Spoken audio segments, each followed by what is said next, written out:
अरे नीचे रखो थोड़ा सा। सब लोग सेट कर लो भाई। मामले में अंदर करो ऐसे जी जी राजीव भाई।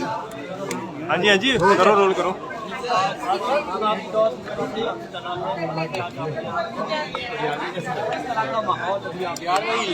अच्छा जी कौन साहब थोड़ा अंदर करो यार। नॉमिनेशन की तारीख थी और नॉमिनेशन की तारीखें होने के बाद कैंडिडेट सभी दलों के कौन कौन होंगे ये बड़ा स्पष्ट हो गया और आज तो स्क्रूटनी भी हो गई। मैं सिर्फ इतना ही कहना चाह रहा हूं कि जो देश का माहौल है अब की बार 400 पार, वही हिमाचल प्रदेश में माहौल है कि अब की बार 4 की 4। आज मैं यहाँ पर जो वरिष्ठ नागरिक हैं, पूर्व कर्मचारी हैं, अधिकारी हैं, उनकी एक बैठक में आया था शिमला जिले की, और उस बैठक में सबके सामने बहुत सारी बातों को लेकर के हमने चर्चा की और मुझे इस बात की खुशी है कि वरिष्ठ नागरिक और पूर्व कर्मचारी एकजुट होकर के भारतीय जनता पार्टी को समर्थन और सहयोग देने के लिए, अपना आशीर्वाद देने के लिए आगे बढ़ कर के काम कर रहे हैं।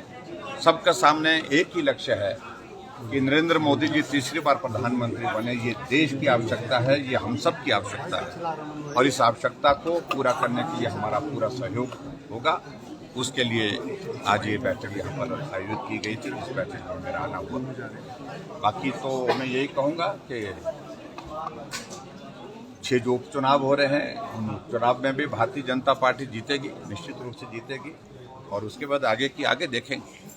सर एक बात आप बार बार कह रहे हैं कि 4 जून को दिल्ली में भी बनेगी और हिमाचल में भी बनेगी। मुख्यमंत्री कह रहे हैं कि आपका गणित कमजोर है, अगर 6 सीटें भी जीत गए तो भी 34 का आंकड़ा हमारे बराबर नहीं पहुंचा। नहीं, मुख्यमंत्री जी पहले भी वही गिन रहे थे 40 + 3 = 43, यानी कि हमको यही बता रहे थे, यही समझा रहे थे उनके लोग और मुख्यमंत्री जी भी कैसे होगा।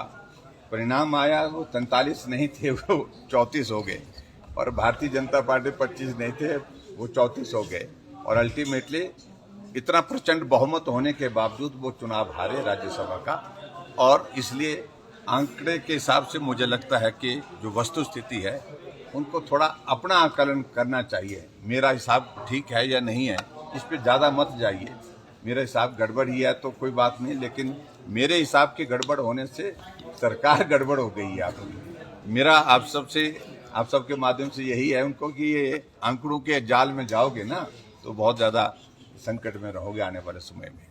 सर मुख्यमंत्री बोल रहे हैं कि आपकी जो मंडी में फिल्म फ्लॉप हो जाएगी और पार्ट 2 भी आएगा उनकी। ऐसा है कि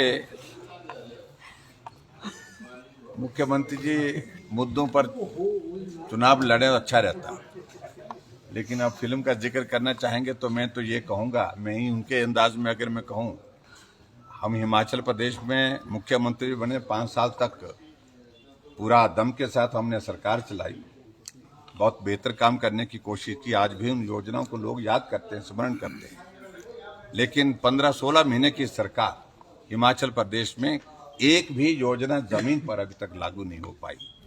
और सबसे बड़ी बात, आप तो 14 महीने में आपकी जो है सुख की सरकार, व्यवस्था परिवर्तन की जो फिल्म आपने शुरू की थी वो फ्लॉप हो गई, पूरी तरह से फ्लॉप हो गई। और इसलिए पार्ट 2 का तो सवाल ही पैदा नहीं होता है। ये पार्ट 1 ही आपका अधूरा रहेगा, इनकम्प्लीट रहेगा, इसको पूरा नहीं कर पाएंगे आप। और मैं एक बात जरूर कहना चाहता हूँ मुख्यमंत्री जी, आप क्यों अपना इतना सारा एनर्जी अपने व्यस्त कर रहे हैं हमको बोल बोल करके।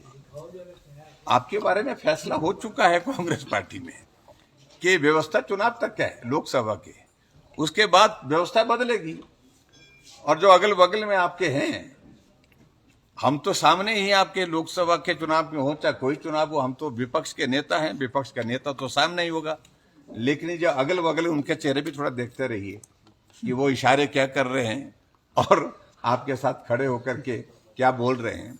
मैं सिर्फ इतना ही कहना चाह रहा हूँ, देखना कि बहुत जल्दी कुछ और होने वाला है कांग्रेस के अंदर, और जो अगल बगल में खड़े हैं वो कहीं और जगह खड़े हुई हो दिखे। सर कांग्रेस का कहना है कि यहाँ पे जो चुनाव प्रचार के कंगना रनौत ने पोस्टर जारी की है उसमें से जयराम और राष्ट्रीय अध्यक्ष की तस्वीर गायब है। ऐसा है कि वो पता नहीं क्यों ढूंढना चाह रहे हैं उन सारी चीज़ों को लेकर के।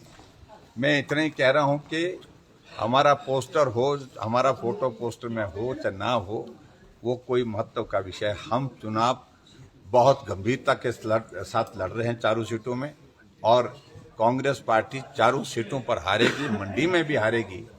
मेरा फोटो हो चाहे ना हो, लेकिन उसके बावजूद हमारे मंडी की प्रत्याशी कंगना रनावत जीतेगी। सर मंडी आपकी और हाँ जी, मंडी आपकी रहेगी। मैं देखो, हम तो इस बात को लेकर के पहले ही कहे हुए हैं, लेकिन मैं इतना ही कहना चाह रहा हूँ कि कांगड़ा लोकसभा सीट एक ऐसे नेता को, जो वरिष्ठ नेता कांग्रेस पार्टी को, उनको इस तरह से ऐसे पल में जो है ला करके खड़ा कर दिया वो संकट में।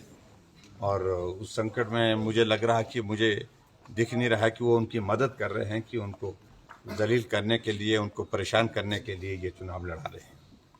और वहाँ मंडी में भी इसी तरह की परिस्थिति वो कर रहे हैं, सबको निपटाना चाह रहे हैं सुखू जी। और उसमें आने वाले समय में कौन निपटता है मालूम पड़ेगा। धन्यवाद। आप सब बंदूक खाने के लिए प्लीज है ना।